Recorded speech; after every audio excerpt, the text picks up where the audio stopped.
कौवा और मैना की कहानी। एक बार की बात है, एक गांव में गर्मी का मौसम था। देर शाम सूरज ढल रहा था, आसमान नारंगी रंग का हो गया था। वहाँ गांव के किनारे पे एक घना जंगल था। जंगल में हरे भरे खूबसूरत वृक्ष थे, अनेकों वृक्ष थे, फल वाले वृक्ष थे। एक पेड़ के ऊपर काले बहुत सारे कौवे बैठे हुए थे, जो कि गांव में चिल्लाते जा रहे थे। पूरे जंगल में कौवों का शोर मचा हुआ था और एक दूसरे से झगड़ा कर रहे थे। तभी वहाँ एक मैना उड़ते उड़ते आई और एक पेड़ की डाल पर बैठ गई। जैसे ही वह पेड़ की डाल पर बैठी, सारे कौवों की नज़र उस मैना पे पड़ गई और वो मैना के पास चले गए। मैना ने उन सारे कौवों से कहा, आज बहुत बादल है, बहुत अंधेरा हो रहा है, इसीलिए मैं अपना घोंसला भी भूल गई हूँ। तो आज रात मुझे यहीं इसी पेड़ पर रहने दो। तभी एक कौवे ने कहा, यहाँ से तू जल्दी भाग। तब मैना ने कहा, यहाँ सारे पेड़ ईश्वर ने बनाए हैं, इसलिए यहाँ के सारे पेड़ों पर ईश्वर का अधिकार है।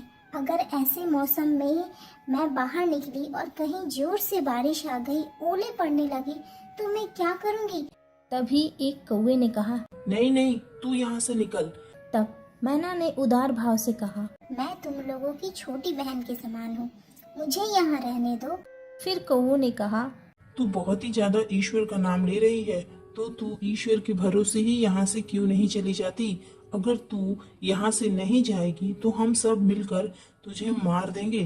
तब सारे कौवों ने मिलकर उस पर झपट्टा मारा। वह डर के मारे बेचारी मैना वहाँ से उड़ गई। तभी तेज बारिश होने लगी, बिजली कड़कने लगी और मैना वहीं पास के एक आम के पेड़ पर जाकर बैठ गई। उस पेड़ पर काफ़ी सारे आम लगे हुए थे। बिजली तेज कड़कने लगी, पानी बहुत तेज बरसने लगा।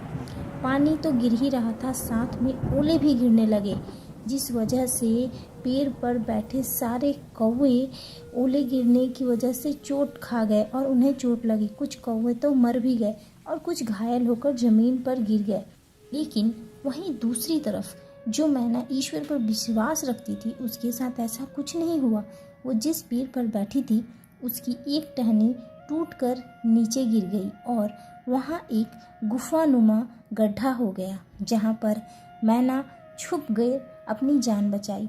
अगले दिन की सुबह जब मैना उठी तो उसने सबसे पहले ईश्वर को धन्यवाद किया और वहाँ से उड़ गई। घायल कौवे ने मैना को उड़ते हुए देखा तो उसने पूछा, अरे बहन मैना, तुम यहाँ कहाँ?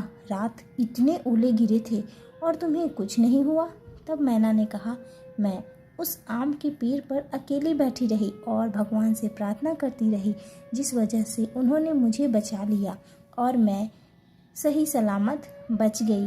तो दोस्तों, इस कहानी से भी हमें यही सीख मिलती है कि मुसीबत में, विपत्ति में जो भी ईश्वर पर विश्वास रखता है, ईश्वर उसकी हमेशा रक्षा करते हैं, उसकी सारी परेशानियों से उसे मुक्त करते हैं।